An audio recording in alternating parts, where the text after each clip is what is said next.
یک سوالی تریگنومتری کار کنیم. فرمولا داشته است. در اینجا فرمولا میبینید. کوسینوس آ جمع دو پی کا کوسینوس آ برابر این استفاده برده. کوسینوس 420 رو حساب کنه. یعنی کا در اینجا رقم‌های بتون. اول همین فرمولا رو باید فهمیم چی معنی دارد و برای فهمیدن بیاین اول دایره رو کشیم در خط کوردیناتی. دایره در خط کوردیناتی ifade کنیم. خطای کوردیناتی و دایره رو بیاریم اگر و این رو کلام کنیم و جوش لازم کنم.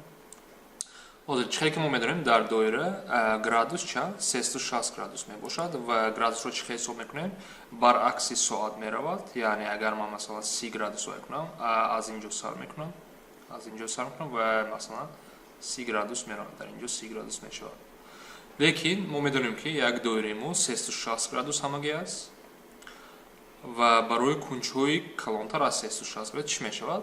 اینها تکرار میشوند. یعنی بعد هر یک 360 گرادوس ها تکرار میشوند و این فرمول رو استفاده برده یعنی این تکرار شوی رو نشان میدهد. مثلا 360 گرادوس یک دایره است. مثلا ما اگر 370 گرادوس داشته باشیم این چی معنی میشود؟ یک دایره تاب میخورد و 10 گرادوس آمده میایستد. مثلا 370 گرادوس با همون معنی دارد. مثلا 10 گرادوس آمده با مثلا یک تاب میخورد و با 10 گرادوس میرود. مثلا اگر بگیم که 500 باشد 500 این 360 گرادوس میگردد و 500 360 رو بگیریم 140 گرادوس. یعنی هر یک اگر ما این چهارک و 90 گرادوس و 140 گرادوس تقریبا همین قدر کنج میرود. 140 گرادوس میرود. و بیایم با سوالی ما در اینجا چی میگوید؟ اینو اگر کار کنیم در اینجا میگوید که همین فرم 420 گرادوس یعنی 420 گرادوس با کدام چهارک میباید و کدام کنج است. البته که در اینجا ما چی داریم؟ کوسینوس 420 رو ما همچون چه نوشته میتونم از روی فرمولا گرفتم. کوسینوس 60 جمع اینجا در رادیان رو استفاده یعنی ما 360 گرادوس هم استفاده برده میتونیم. 360 گرادوس یعنی یک تاب میخورد در گرد دایره و 60 گرادوس اونجا میایستد. یعنی این از روی فرمولا رو ببین با کوسینوس 60 تعلق دارد. و از اینجا باید ما کوسینوس 60 رو یابیم. کوسینوس 60 رو چه میابیم؟ اگر در درس‌های پیشین اگر مشکل باشن یک سکنجه راستکنجه میکشیم. سکنجه رو باید به خاطر بیاریم. سکنجه راستکنجه مخصوص یعنی مخصوص برای چی؟ در اونجا 30 60 90 گرادوس ها هست.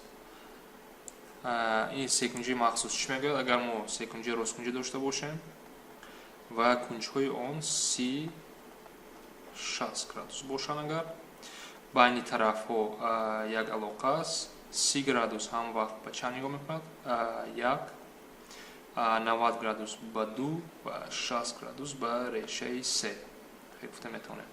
و از اینجا کوسینوس 60 رو ما باید یابیم و از اینجا کوسینوس 60 بچه ها قاعده‌اش رو به خاطر میبریم.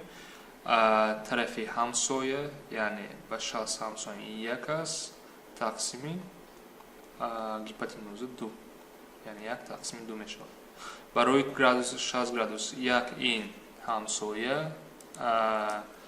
طرفی همسایه است. ریشه 3 این طرفی روبرو است و این البته برای همش هیپوتنوز میباشد. و از روی قاعده کوسینوس یعنی همسایه تقسیم طرفی همسایه تقسیم طرفی هیپوتنوز یعنی 1 تقسیم 2 و از اینجا جواب ب میشود.